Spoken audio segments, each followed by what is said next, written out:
Bienvenue dans la vidéo B, comment faire un diagramme sur Word. Donc pour ça, il vous faut un ordinateur. Voilà.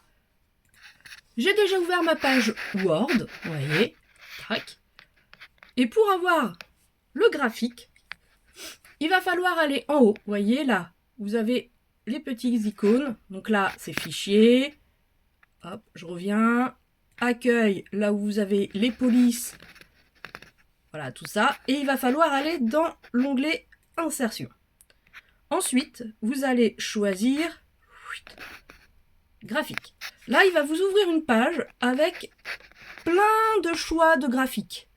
Donc, l'histérogramme, la courbe, le secteur, les barres, les aires, les secteurs qu'on appelle camembert.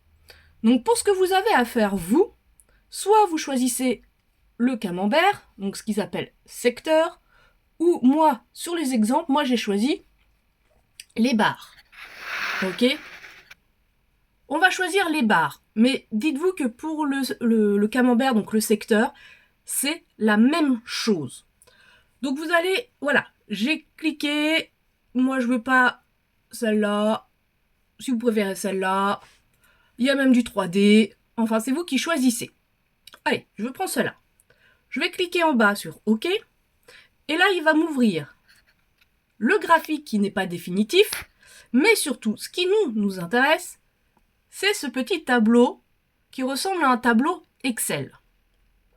Et c'est ça qui va nous servir à faire le graphique, à rentrer les choses dans le graphique. Donc vous, soit vous avez des critères, soit vous avez des items ou des questions. Donc là, soit vous décidez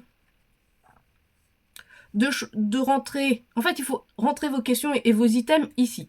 Par exemple, je reprends l'exemple d'un travail, c'était aide spontanément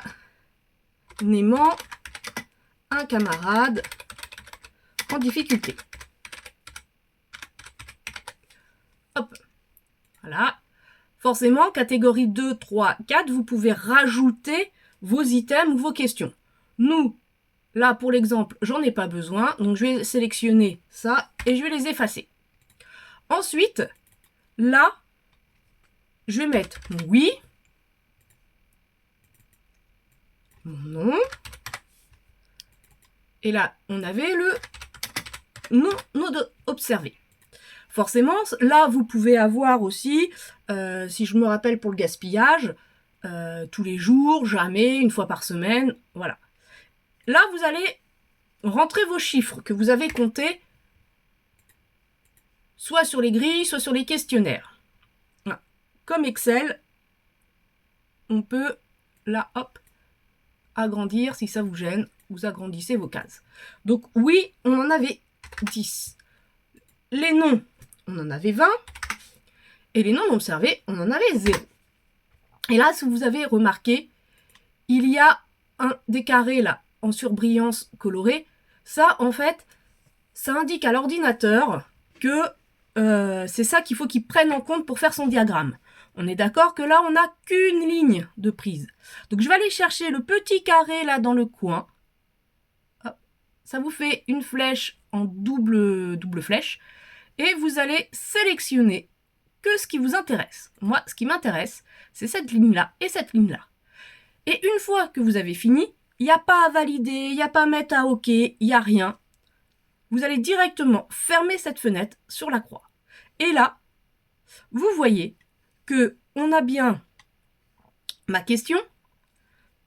Le oui, il est en bleu et le non, il est en orange. Là, vous pouvez mettre un titre de graphique. Si vous n'avez pas envie de mettre de titre, et ben vous sélectionnez, hop, et vous supprimez. Le titre va disparaître. Les couleurs ne vous plaisent pas, vous trouvez ça moche, et ben hop, vous allez sur le petit pinceau. Et là, en fait, vous voyez, il va vous proposer plein d'autres styles, même du noir. Et vous avez couleur. Ah, excusez-moi, j'ai pas fait. Voilà.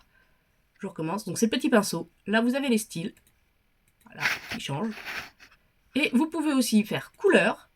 Et là, il va vous proposer des couleurs qui vont changer si ça vous intéresse.